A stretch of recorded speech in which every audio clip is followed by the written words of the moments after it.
This is where we ask the big question, what does it take or what will it take to truly solve the problem? This is Advertising in Africa with Dele Odugbemi on Africa Business Radio.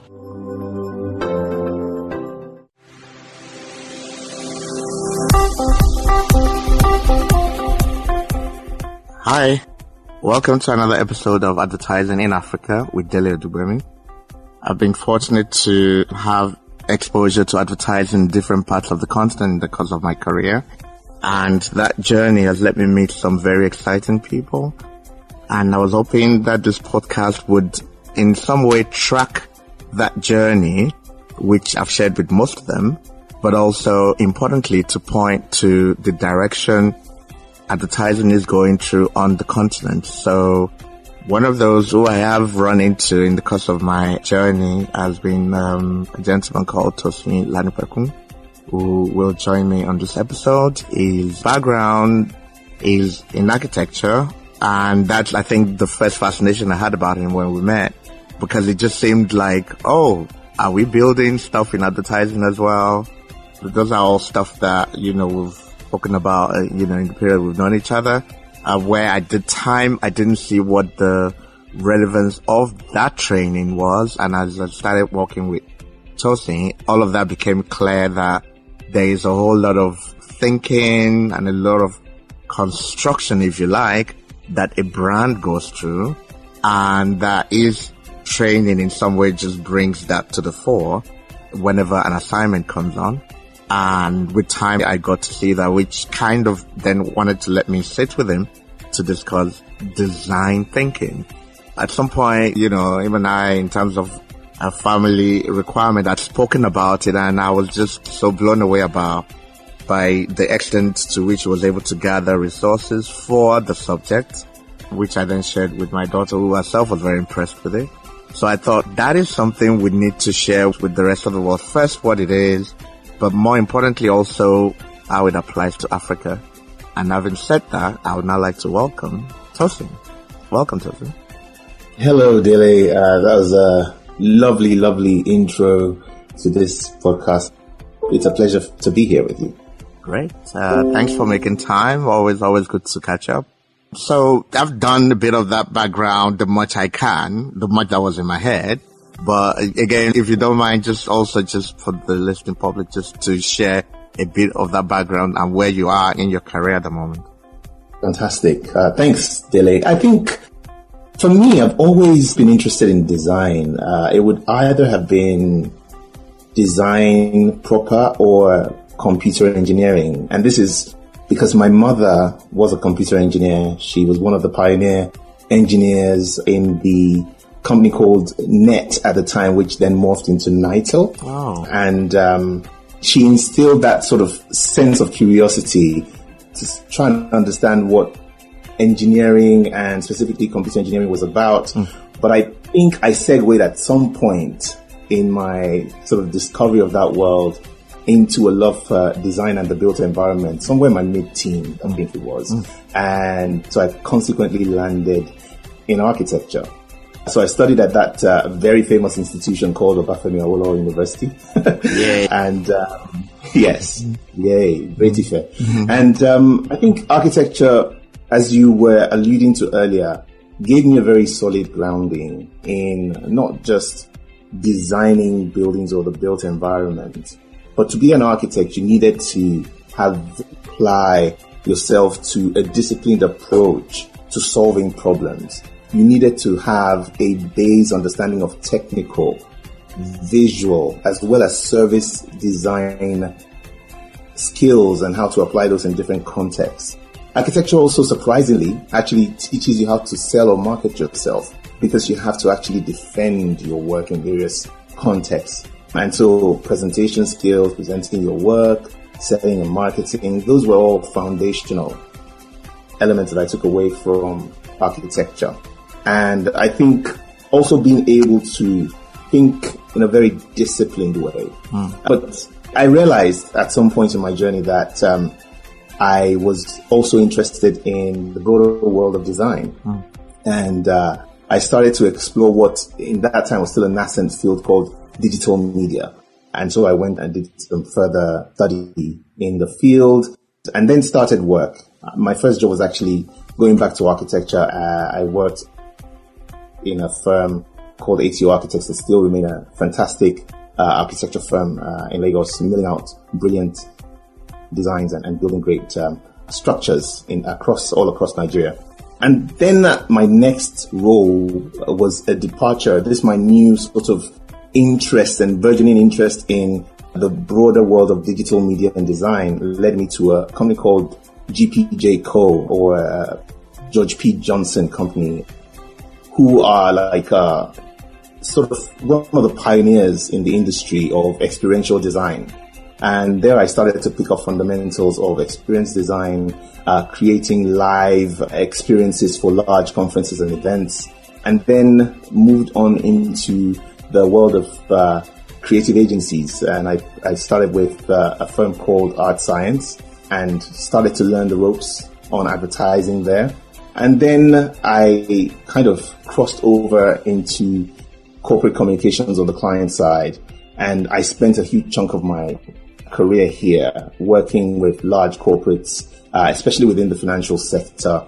I worked with firms like JPMorgan, UBS, the Swiss bank, worked at Citigroup, all within corporate communications, design, and marketing. It was interesting to me that banks and large financial houses, especially here in the UK where I'm based, are actually quite serious about expressing their brand in a very clear, very distinct way, and also having a very nuanced approach, because the way you express yourself to private wealth clients has to be elementally different from the kind of treatment and execution required for retail banking, very different from the kind of execution required for retirees and pensioners. And so all of that what formed sort of the basis of some of the work I did during that phase of my career.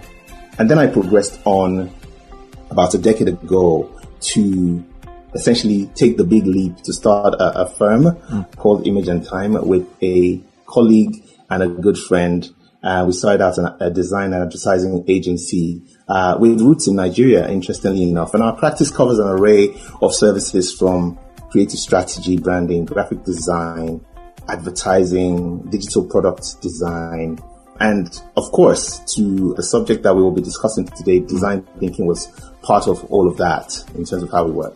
That's such an interesting background. I'm so glad you shared that, because there is an assumption that there is this way that you get into advertising and, you get pigeonholed into a role called creative or called strategy or, and as you've seen, with the journey you shared, that it's actually more of developing skill set at different points in the journey. And then you can apply that to one particular advertising discipline and so on. So let's now take design thinking and unpack it and take that into the African experience. Glad you had shared that your journey into that kind of also started from Nigeria. And in my opinion, a lot of how we present our brands, that fundamental structure of how should it have been designed in the first place is always missing, where there is this, we're pictorial. So once it's pretty, it's enough to take into the market. But there is a lot more thinking, that goes into all of that, which I'd learned in some of the sessions I had with you. So if you could first maybe just give a view about where we are in terms of understanding the need for it in Nigeria, or maybe we could take that into Africa. And secondly, what that structure actually really is. Before a brand gets taken into the market, the thinking behind how it should be positioned and, that then cascade into brand strategy going forward. Brilliant. I think that's actually an excellent question. One of the things I've noticed is that we seem to struggle with some of the technical elements of structuring our thinking when we're trying to come up with solutions, especially in our industry, the marketing, the advertising industry. And one of the big tools at our disposal and arsenal is this thing called design thinking, which I think, I have to be honest, has not been embraced quite enough in Nigeria or on the African continent. And we'll come to some ideas on what we should be doing with that and how we can apply it. But let me step back a bit and maybe give some context and some definitions to what design thinking actually is. So it's not to be confused with design. Design thinking is actually a powerful set of tools that take some of the best core principles from design, some of the processes, some of the frameworks from that industry, and frames them in such a way that can be applied to broader business contexts for all types of organizations, large or small, to help deliver better, more effective, more commercially viable business outcomes. It is really a critical tool for sparking innovation, really. And if you think about what we do as keepers of brands and shapers of images, innovation is at the heart of what we do. So design thinking should be more embraced within our industry. And just unpacking that a little bit more, how does it actually work? So design thinking always starts with people. Human centricity, that element of placing the consumer or the customer or the end user at the heart of the conversation is where design thinking begins.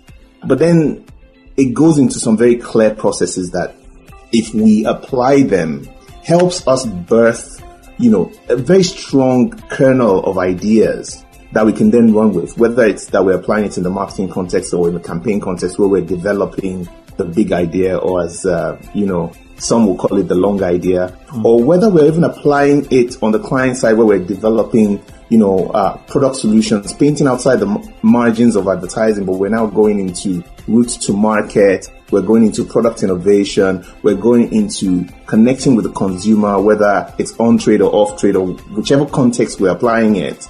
Design thinking provides us a very solid grounding to understand how to approach that. And there are three main blocks that we need to understand. The first one is desirability. Does the customer or the addressable market actually need what we're trying to create? And really, what is at the heart of the problem we're trying to solve? And there are two processes you can apply under desirability. The first one is what I've spoken about around placing the consumer at the center, which is empathy. Empathy is all about understanding, walking a mile in their shoes, conducting our research, understanding where they're coming from.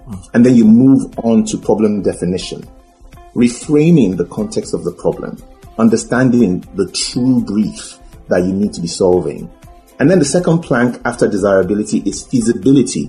This is where we ask the big question, what does it take, or what will it take to truly solve the problem? So we're not painting this cosmetic aesthetic kind of picture that we like to paint in advertising or in the marketing industry, where it leads us to be seen as folks who come into the court of the king as court jesters versus our new competition in the mold of the consultants who riding on the horse.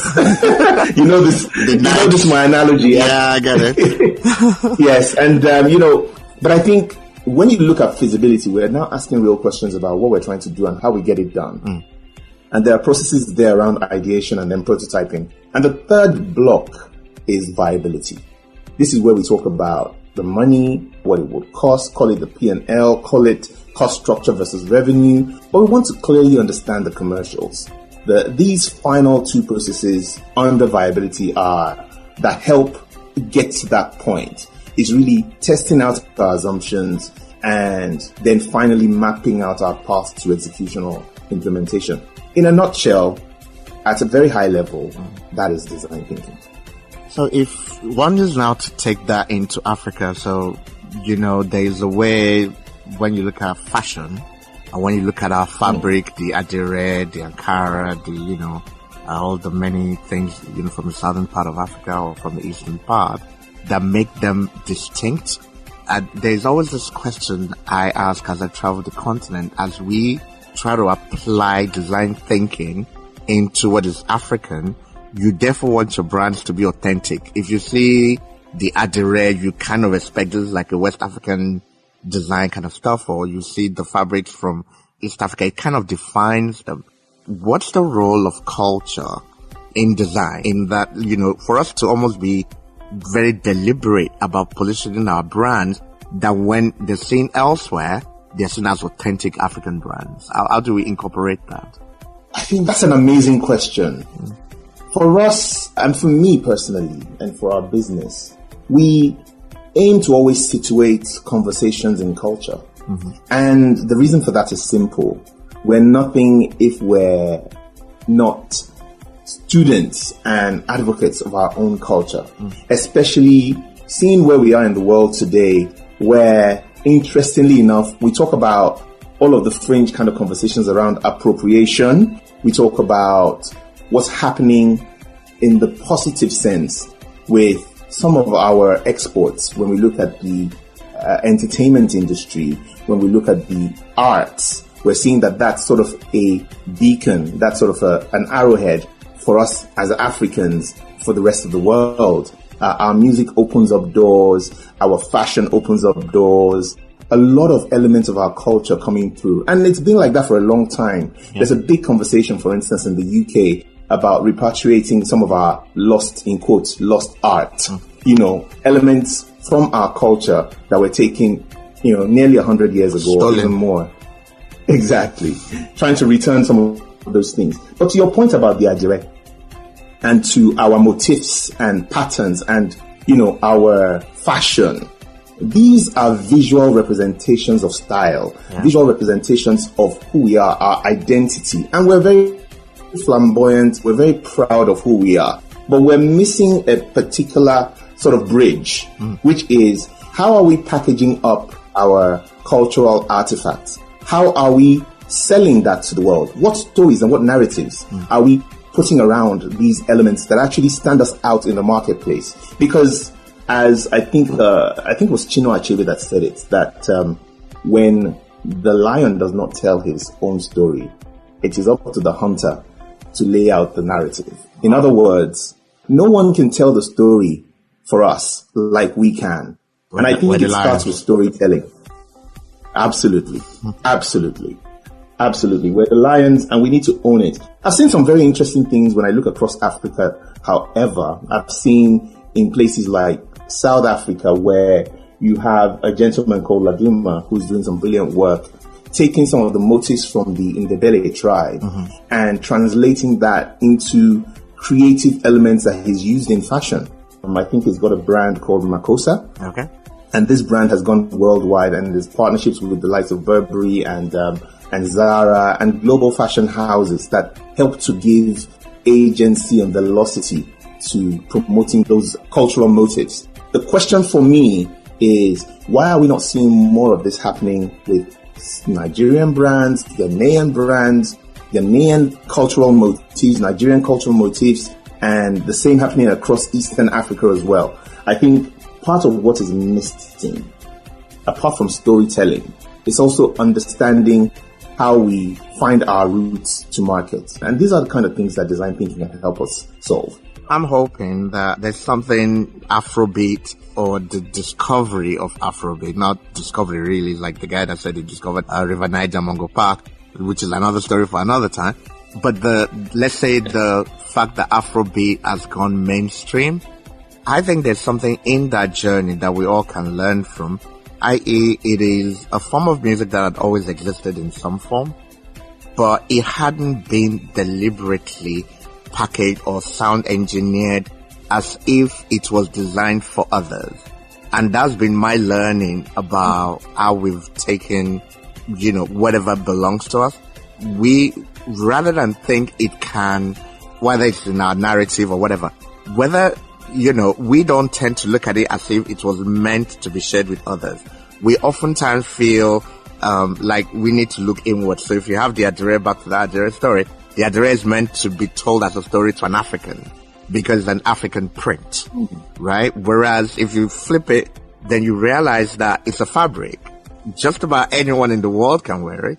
Then it starts becoming your ambition to take it up. But you therefore realize that the journey into making that global is, as you've pointed out, that narrative that first situates it in terms of its authenticity, so that when the person picks it up, recognize it for what it is, and want to associate with that. So that's the missing link, I think. I think there's been a lot of, could be our colonial past or whatever the story is, where there's just a lot more of adopting what comes rather than a designing of what we have for us to take outwards. Then in the Nigerian story in particular, we're spoiled by the oil and the ease of, foreign exchange coming from selling natural resources, and not think in the wider form of, what it is that we have that can get, elsewhere. Case in point, how well loved the Nigerian jersey was at the 2018 World Cup, which you and I saw the Argentina game together in Johannesburg.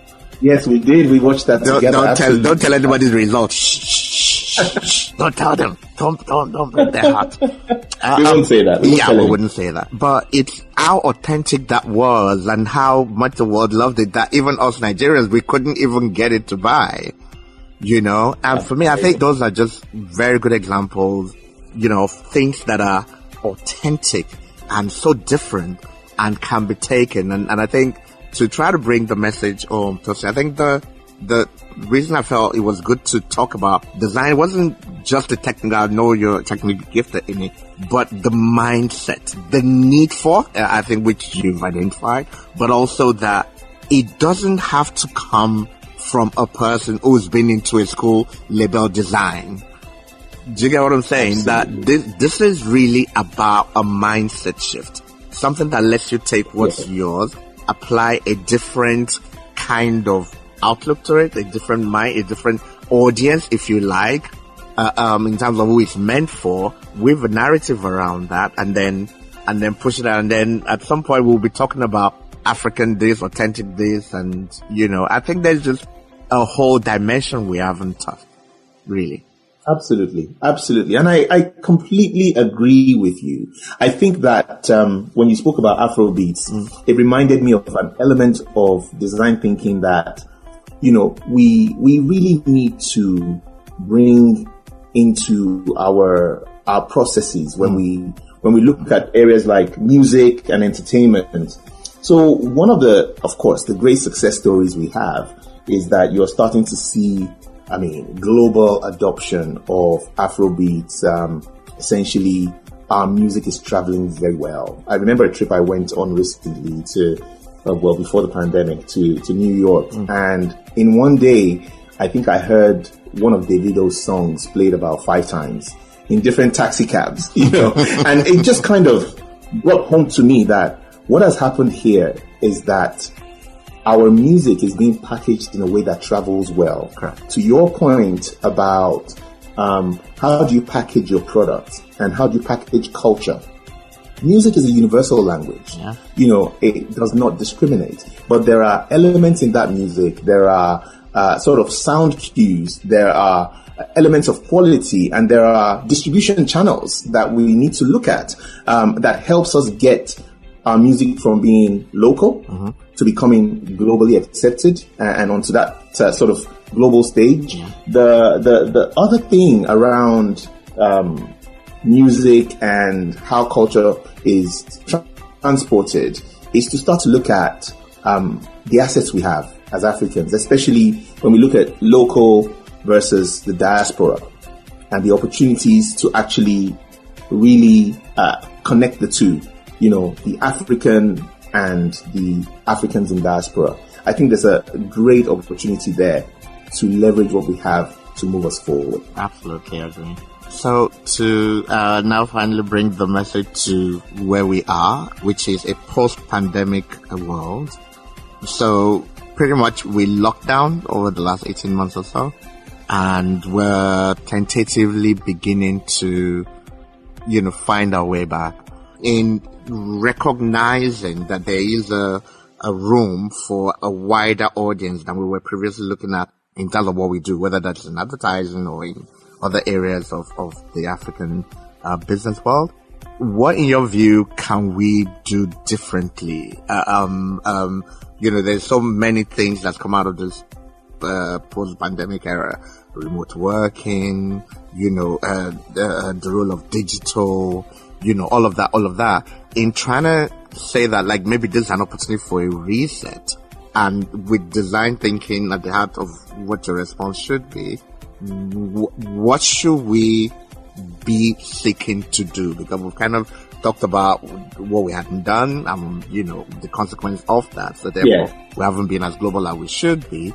to then now try to address that, what are the things in your view that we can do that can just lift the game as wide as you can with the response, but our design or solution finding can be at the heart of, whatever we do post-pandemic? I think that this is absolutely a vital question for where we are in the world today. For me, it's very simple. We learned what I was discussing with someone recently. I said that the pandemic helped us learn some new skills, and sharpen some old ones as well. You speak about remote working, you speak about digital first. It is very clear now that we all have to embrace fully this digital world that we now live in.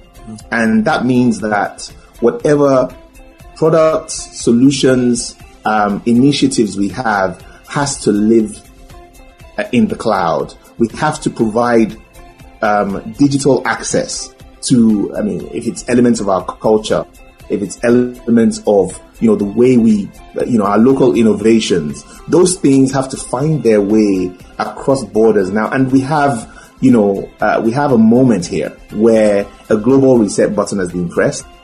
All of us are re-embracing, this digital experience, this digital world that we're in, where, you and I are on a digital platform talking 4,000 miles apart from each other as if we're sat in the same room. Yeah. So what opportunity does that provide for key sectors in our economy, to promote, to sell, to add value? The customer is not local anymore.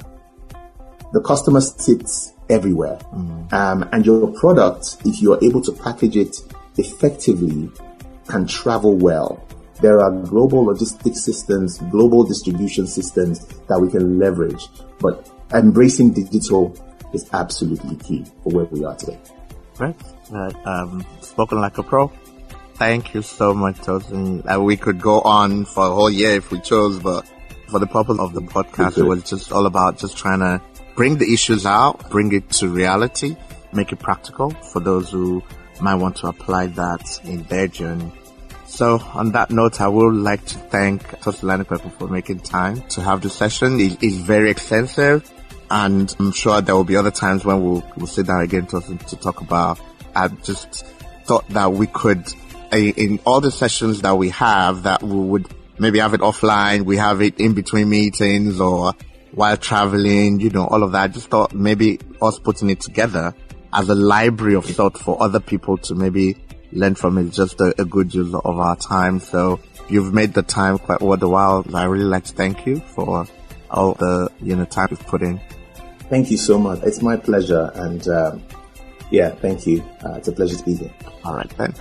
So thank you, Tosin. And then just to wrap up, my name is Dele Odugbemi. I'm currently the country manager of JPMorgan in Nigeria. That's the world's foremost outdoor advertising company. So I'd like to thank you for making time to listen to us, and look forward to you joining us on the next episode. If you want to learn from us, or if you want to reach out to us, please use our LinkedIn detail. So you want to give your LinkedIn? Oh, my LinkedIn is Tosin Lanipekun. Okay. You'll find me on LinkedIn. Okay. Thank you. Thank you, Tosin. Really appreciate it. Thank you so much. All right. Bye. All right, Layo. Bye. Take care. Bye-bye. Bye.